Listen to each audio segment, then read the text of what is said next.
ಬಾಗಲಕೋಟೆ ಜಿಲ್ಲೆಯ ಜಮಖಂಡಿ ತಾಲೂಕಿನ ಹೊಡ್ನೂರು ಗ್ರಾಮದ ಸಮೀಪ ಭೀಕರ ರಸ್ತೆ ಅಪಘಾತ ಸಂಭವಿಸಿದ್ದು, ಮಳ್ಳಿ ತುಂಬಿದ್ದ ಟ್ಯಾಂಕರ್ ತೆರೆದ ಬಾವಿಗೆ ಉರುಳಿ ಬಿದ್ದ ಪರಿಣಾಮ ಚಾಲಕ ಸ್ಥಳದಲ್ಲೇ ಮೃತಪಟ್ಟಿರುವ ಘಟನೆ ಜರುಗಿದೆ. ಜಮಖಂಡಿ ತಾಲೂಕಿನ ಹೊಡ್ನೂರು ಗ್ರಾಮದ ಬಿಳ್ಳೂರು ತೋಟದ ಸಮೀಪ ದುರ್ಘಟನೆ ಸಂಭವಿಸಿದೆ.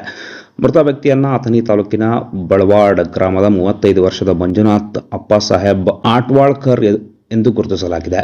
ಮೃತ ಬಾಲಕ ಮಂಜುನಾಥ್ ಇಬ್ಬರಿಗೆ ಕಡೆ ಇದ್ದ ಕಾರ್ಖಾನೆಯ ಮಳ್ಳಿಯನ್ನ ಟ್ಯಾಂಕರ್ನಲ್ಲಿ ತುಂಬಿಸಿಕೊಂಡು ಜಮಖಂಡಿ ಕಡೆಗೆ ಬರುತ್ತಿದ್ದ ವೇಳೆ ವಾಹನದ ಮೇಲೆ ನಿಯಂತ್ರಣ ತಪ್ಪಿ ಸುಮಾರು 150 ಅಡಿ ಆಳದ ತೆರೆದ ಬಾವಿಗೆ ಟ್ಯಾಂಕರ್ ಬಿದ್ದು ಸಾವನ್ನಪ್ಪಿದ್ದಾಗಿ ಮಾಹಿತಿ ಲಭ್ಯವಾಗಿದೆ. ಘಟನಾ ಸ್ಥಳಕ್ಕೆ ಜಮಖಂಡಿ ಗ್ರಾಮೀಣ ಪೊಲೀಸ್ ಠಾಣೆಯ ಎಎಸ್ಐ ಮಾಚಕ್ನೂರ್ ಹಾಗೂ ಸಿಬ್ಬಂದಿಯವರು ಭೇಟಿ ನೀಡಿ ಪರಿಶೀಲಿಸಿದ್ದಾರೆ. ಸದ್ಯಕ್ಕೆ ಪೊಲೀಸರು ತನಿಖೆಯನ್ನು ಮುಂದುವರೆಸಿದ್ದು, ಪೊಲೀಸ್ ತನಿಖೆಯಿಂದಷ್ಟೇ ಹೆಚ್ಚಿನ ಮಾಹಿತಿ ಲಭ್ಯವಾಗಬೇಕಾಗಿದೆ.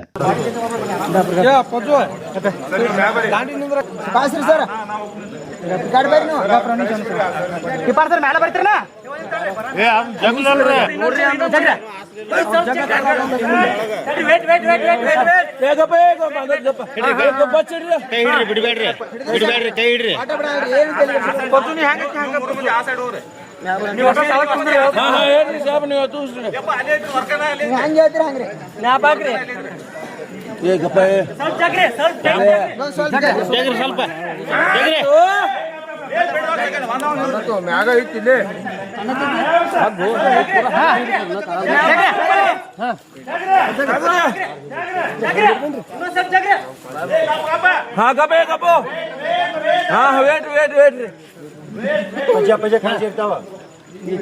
ಚಪ್ಪಲ್ ಸಂತೋಷ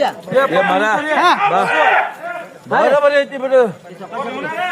ಡ್ರೈವರ್ ಬರೋಬರಿ ನಾನು ಹಾಕ್ ದುಂಡೆ ಅಂತ